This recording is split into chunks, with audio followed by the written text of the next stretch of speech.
Manusia adalah kembar masa, jendela kepada zaman silam, mengharung gelombang migrasi, merentasi 7,000 generasi sejak kemunculan Hawa.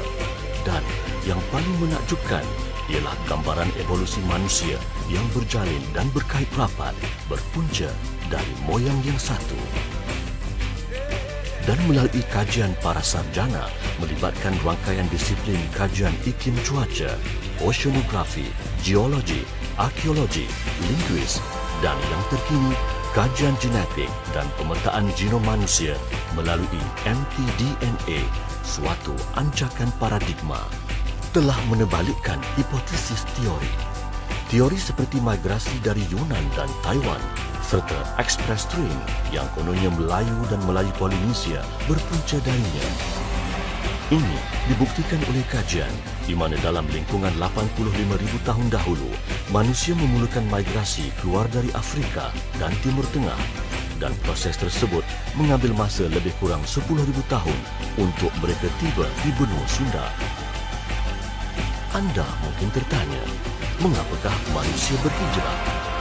Akibat kemarau gersang, kawasan barat dan utara Afrika bertukar menjadi padang pasir yang panas terik, tidak boleh dihuni manusia.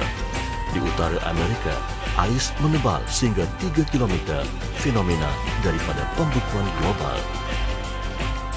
Pendudukan migran ini berkembang pesat hingga terbinanya perkampungan daripada mereka yang berpuak-puak, walaupun mereka sama tapi tak serupa, melahirkan kaum-kaum etnik yang ditafsirkan terbentuk daripada tabiat manusia yang lazimnya berkumpul seperti pipit sama pipit, enggang sama enggang.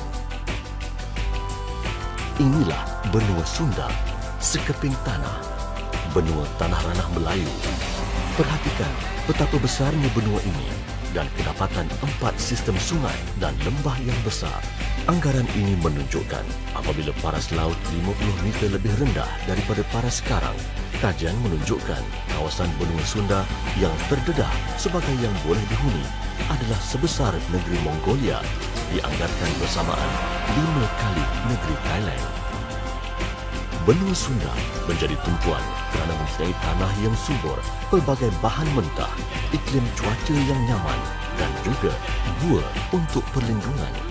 Satu detik tragedi yang penting berlaku pada masa itu, lebih kurang 72,000 tahun dahulu, ialah letupan halilintar Gunung Berapi Toba, satu letupan terkuat yang memecahi bumi di pergunungan berapi di Sumatera, di mana ia telah mempengaruhi iklim cuaca. Lahar debu dan gas bertiup lebih menghala ke barat, impak tepat ke India dan Pakistan, mengakibatkan hampir kepupusan populasi di India, Pakistan dan Timur Tengah, adalah punca utama jurang genetik India dan benua Sunda. DNA benua Sunda menunjukkan 30,000 tahun lebih tua daripada India, membuktikan sebahagian benua Sunda terselamat daripada bencana ini. Ia mengakibatkan salji nuklear selama 6 hingga 10 tahun yang kemudiannya mengurangkan jumlah penduduk dunia kepada anggaran 10,000 orang. Namun begitu, sebahagian populasi di benua Sunda terselamat. Bagaimana ini boleh berlaku? Mereka menggunakan gua-gua sebagai pelindung dan debu lahar tidak menghala ke sebahagian benua Sunda. Golongan inilah yang menjadi pemegang obor pencernaan manusia berintis ke era zaman moden.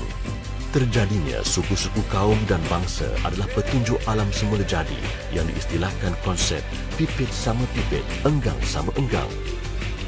Melalui beberapa generasi dan interaksi daripada kumpulan yang terselamat daripada bencana Toba ini, diandaikan wujudlah beberapa kelompok atau kerajaan yang kecil-kecil berpunca daripada asabiah atau semangat kesukuan.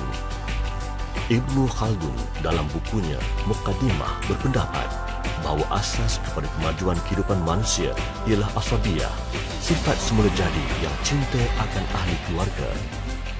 Begitu juga hubungan yang rapat antara ketua dan anggota kabilah di bawah pimpinannya. Ikatan yang terjalin itu akan mengukuhkan sesuatu kabilah yang memungkinkan munculnya sesebuah tamadun. Kajian juga menunjukkan Mereka berevolusi in situ selama 35,000 tahun yang mampu membawa pembaharuan dan pembangunan peradaban manusia sehingga terbenanya tamadun yang agung. Benua Sunda juga disifatkan sebagai pengasas tamadun manusia. Kumpulan kelompok pertama orang asli yang terdapat di semenanjung Tanah Melayu terdiri daripada Semang, Jakun, Senoi, Semelai, Temuan, Mendrik, Temiar, Batik dan Jahai tidak jauh daripada orang asli yang terdapat di Kambodia dan Champa atau Sumatera. Peradaban kuno ini dengan budaya yang berpindah randah mempercepatkan penyebaran penghunian dan pendudukan ke selatan Sumatera dan Jawa. Gelombang migrasi pertama berkisar dalam semenanjung Tanah Melayu menebar ke beberapa penjuru benua Sunda dianggarkan 75,000 hingga 72,000 tahun dahulu. Kita adalah serumpun. Walaupun migrasi memecahkan manusia kepada puak-puak yang akan seterusnya mempunyai tamadun berasingan serta budaya yang berlainan, nenek moyang mereka berasal dari baka yang sama. Umpamanya kaum Jakun di Negeri Sembilan, Pahang dan Johor dan kaum Kubu di Sumatera adalah Melayu Proto dari keluarga suku kaum yang sama dan bertutur dialek yang sama. Evolusi di antara orang asli yang mendiami luaran dan kawasan perkampungan juga pesisiran pantai berinteraksi menjurus kepada perubahan paras rupa, bentuk badan dan kepintaran. Orang asli yang kita lihat dan istilahkan hari ini ialah segelintir yang memencilkan diri di pendalaman sekian lama dari generasi ke generasi. Enggan menyertai gelombang perubahan adalah pilihan mereka sendiri. Sarjana Sosiologi Iran, Ali Syariati berpendapat bahawa ada dua faktor yang mencetuskan pembinaan sesebuah peradaban. Faktor pertama ialah hijrah dan kedua ialah peranan manusia dalam menempuh kejayaan. Daripada kajiannya terhadap 27 tamadun, Ali Syariati merumuskan bahawa tamadun lahir kerana penghijrahan manusia dari tempat asal ke tempat baru. Tamadun menurutnya tidak pernah lahir dan berkembang di kalangan masyarakat primitif yang tidak berpindah dari satu tempat ke tempat yang lain. Teori sebelumnya menghipotesiskan bahawasanya Melayu Proto adalah orang asli yang mengasingkan diri dan tidak menempuh zaman perubahan, manakala Melayu Deutero adalah daripada migrasi-migrasi susulan yang terkemudian daripada stok berasingan. Dan berpandukan kajian genom manusia, Melayu Deutero bukanlah daripada stok berasingan. Stok-stok etnik dalam benua Sunda adalah dari aliran genetik yang rapat. Tamadun Kedah Tua, Lembah Bujang, satu kawasan khazanah warisan negara, kaya dengan tinggalan artifak yang wujud sejak ratusan ribu tahun dahulu. Penemuan monumen Sungai Batu yang berusia 1,900 tahun dipercayai tertua di Asia Tenggara mengatasi Angkor Wat dan Borobudur. Para sarjana juga mengesahkan Kedah sebagai pelabuhan entrepot dengan nama jolokan The Seats of All Facilities. Tempat ini juga menjalankan aktiviti industri besi dengan pembinaan relau dan tuire. Proses peleburan besi sudah pun berlaku di sini 8,000 tahun sebelum Cina. Melalui penemuan-penemuan ini, benua Sunda dianggap oleh ahli sejarah barat sebagai Cradle of Human Civilization, pengasas tamadun dunia. Fenomena perubahan tamadun dunia. Fenomena perubahan cuaca dunia, the last glacial maximum atau pembekuan besar berlaku 20,000 tahun dahulu dan menjadi faktor utama penghijrahan manusia dari utara benua Sunda ke bahagian benua Sunda yang lain secara mendadak. Benua Sunda dianggap sebagai pemimpin dunia dalam merintis revolusi Neolitik. Mereka adalah perintis penanam padi pertama di dunia. Lembu liar dijinakkan, dijadikan lembu ternakan. Inovasi itu dimulai di semenanjung Malaysia, diikuti Sumatera dan Jawa lebih 14,000 tahun dahulu. penanaman padi bukan setakat untuk dijadikan makanan asasi. Sebaliknya, telah mencorak satu pelantar, platform, akar kebudayaan dan ketamadunan. Ini merupakan 10,000 tahun lebih awal dari China, India, Mesir dan Palestin. Peradaban di benua Sunda mungkin lebih canggih daripada apa yang kita tafsirkan. Kalau dari zaman Kesultanan Melaka ke zaman sekarang, Malaysia begini moden, bayangkan betapa majunya pembangunan tamadun Melayu yang bermula, berkisar, merumpun dan berakar umbi dalam jangka masa 35,000 tahun. Keanekaragaman bahasa di kalangan etnik Melayu di benua Sunda majoritinya mempunyai kemiripan tuturan bahasa yang telah melalui beberapa peningkatan. Merangkumi Kepulauan Filipina adalah induk kepada bahasa Melayu. Moyang dan ibunda kaum ini termasuk Austro-Asiatics, Germans atau Jepun kuno. William Humboldt, seorang sarjana berbangsa Jerman, mencipta bidalan Melayu Polinesian. Kemudian pada tahun 1906, William Smith memperkenalkan terminologi Austronesia untuk merangkumi rangkaian bahasa Melayu Polinesia ditutur oleh pelbagai etnik Melayu di alam Melayu Nusantara. Selain itu, beliau juga mengajukan hipotesis bahawa pada masa lampau di daratan Asia terdapat bahasa Austrik yang merupakan nenek moyang bahasa Austronesia dan Austro-Asiatik. Banjir besar berlaku 14,000, 11,000 dan 8,000 tahun lalu. Sukar untuk mengandaikan apa yang sebenarnya terjadi puluhan ribu tahun dahulu. Kita hanya boleh membuat teori atas dasar kajian geologi yang hampir tepat.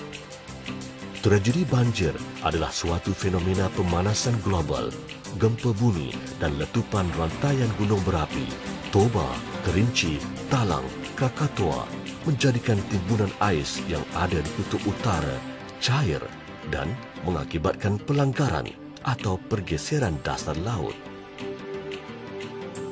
Banjir besar datang mendadak mengakibatkan tsunami yang dahsyat dalam beberapa siri yang menenggelami dataran rendah di berbagai penjuru dunia dan pelantar Sunda, menghilangkan 1 kilometer dataran Sunda setiap tahun. Pelantar Sunda menjadi lautan, tanah yang tinggi menjadi pulau-pulau yang terpisah. Semenanjung Tanah Melayu, Kalimantan, Jawa, Bali dan yang terakhir terpisah ialah Sumatera. Besar kemungkinan nama Semenanjung Tanah Melayu terungkap apabila tanah kandung Melayu induk ini, iaitu benua Sunda, terpisah. Pisahan pelantar rangkaian teratas menjajar ke bawah menyerupai anjung, menepati nama Semenanjung Tanah Melayu supaya tidak kehilangan nama Tanah Melayu itu. Ketika banjir melanda, terjadilah penghijrahan. Diaspora bangsa dan bahasa Melayu adalah benih yang menyuburkan tamadun Nun Jaw menyebar ke barat hingga India dan Mesopotamia, ke timur, lalu menghuni kepulauan Pasifik dan ke utara sampai ke China dan Jepun, bahkan terus menyeberang ke Amerika melewati Selat Bering. Ia juga sebagai penggerak utama kepada kewujudan kepelbagaian kelompok-kelompok dan kerabat-kerabat etnik di wilayah ini apabila mereka terpisah akibat banjir besar. Masyarakat benua Sunda mungkin berjaya mengubah suai kepada persekitaran baru. Apabila peta negeri mereka berubah, mereka terbuka kepada kehidupan di pesisiran sungai dan pantai yang luas. Keadaan malang ini mendorong mereka belajar membina perahu sehingga menjadi pelayar dan pelaut yang pakar dan mahir. Kemudiannya merintasi lautan dengan hanya menggunakan deria minda, psycho navigation, sehingga terbinanya budaya maritim di khalayak bangsa Melayu. Ini mengakibatkan terjadinya 3 zaman kukuh sempadan.